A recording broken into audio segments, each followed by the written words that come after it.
இந்த அந்தி கிறிஸ்துவை பற்றியுள்ள தன்மைகள் உலகம் சொல்றது. நாம அந்தி கிறிஸ்துன்னு சொல்றதையே அங்க நமக்கு பார்க்கிறதுக்கு பிதாவையும் குமாரனையும் கொண்டு வராதவன் கிறிஸ்துவை மறுதளிக்கிறவன் அந்தி கிறிஸ்து. இயேசுவை அறிக்கை பண்ண தெரியாதவன் அந்தி கிறிஸ்து. மாமிசத்தில் வந்த இயேசு கிறிஸ்துவை அறிக்கை பண்ணா தெரியாதவன் அந்தி கிறிஸ்து. கிறிஸ்துவை மறுதளிக்கிறவன் எதிர் கிறிஸ்து.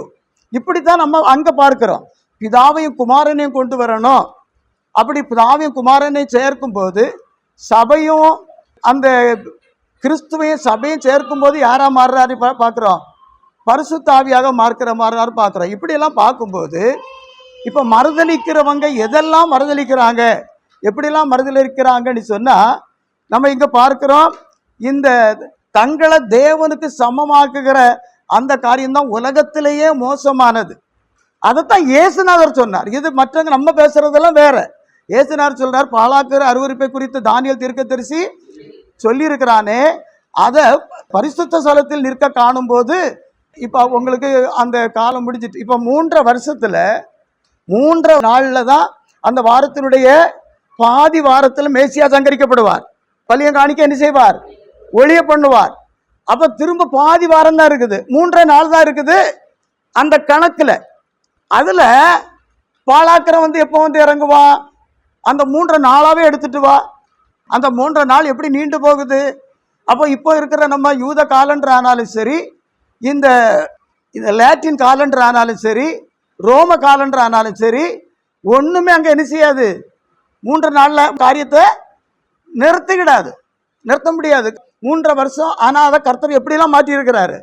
3 நாள், 3 வருஷம், 42 மாசம், 1260 வருஷம், 1260 நாள், 1260 வருஷம் நம்ம பெருக்குகிறோம். ஒரு நாள் 1000 வருஷம் போல இருக்கிறது என்று படிக்கிறோம். நம்ம எசேக்கியேல் 4 அதிகாரத்துல எசேக்கியேல் தீர்க்கதரிசிய நீ ஒரு கழித்து படுக்கிற ஒரு நாள் அவங்களுக்கு 1 வருஷம் அப்படின்னு சொல்றார். இதெல்லாம் நமக்கு காலண்டராக சொல்லப்பட்டிருக்கிறது, அட்டவணையாக சொல்லப்பட்டிருக்கிறது. இவைகளை கொண்டுதான் காலங்களை பின்னால உள்ளத காலங்களையும் அந்த மாதங்கள் வருஷங்களை நம்ம என்ன செய்யணும்?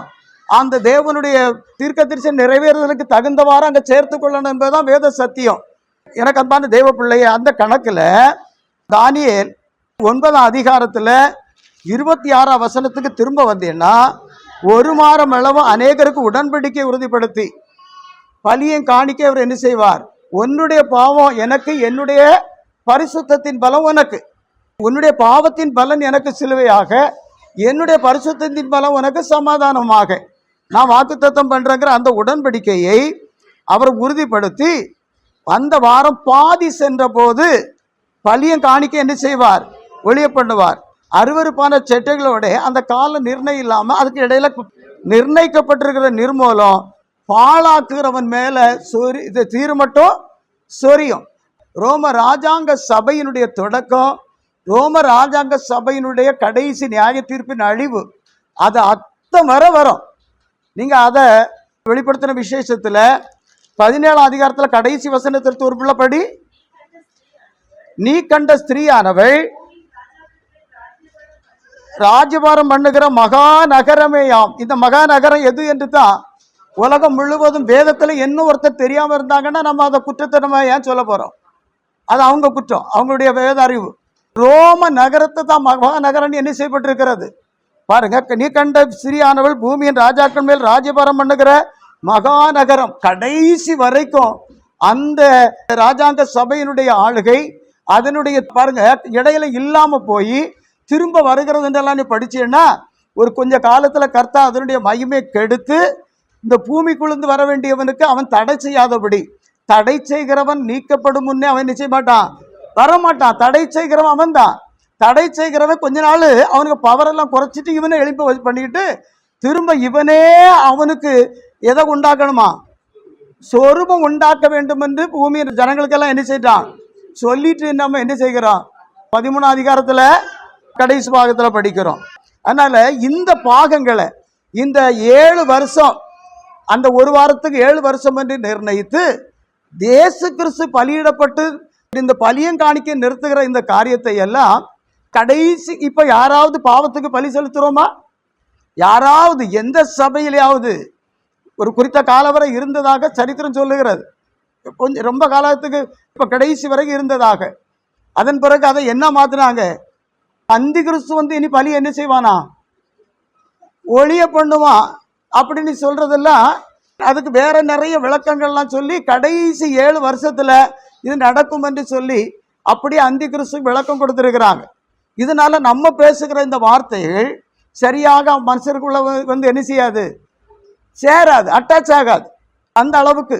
அப்போ கீழே இருந்தே நம்முடைய செய்திகளை கேட்டு வேத வசனத்தோடு அதை பூரணமாக்கி கொண்டு வந்தாதான் நமக்கு இது என்ன செய்யும், புரியும். வேதத்தில் கடைசி பாகத்தில் ஒன்று பலுசர்ப்பம், ஒன்று சமுத்திரத்தில் எழும்பி வருகிற மிருகம், ஒன்று பூமிக்குள்ளேருந்து எழும்பி வருகிற 2 கொம்புகளுடைய ஆட்டுக்குட்டி.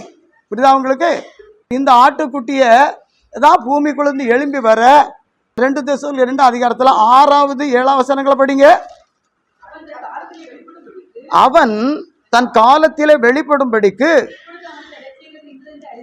இப்பொழுது அவனை தடை செய்கிறது இன்னதென்று அறிந்திருக்கிறீர்களே. கிரிய செய்கிறது, தடை செய்கிறவன் நடுவில் இருந்து நீக்கப்படும் முன்னே அந்த அக்கிரமக்காரன் என்ன செய்ய மாட்டான், வெளிப்பட மாட்டான். அக்கிரமத்தின் ரகசியம் இப்பொழுது ஆனாலும் தடை செய்கிற நடுவில் நீக்கப்படும் முன்னே அது வெளிப்படாது. அது நீக்கப்படும் போது அந்த அக்கிரமக்காரன் வெளிப்படுவான்.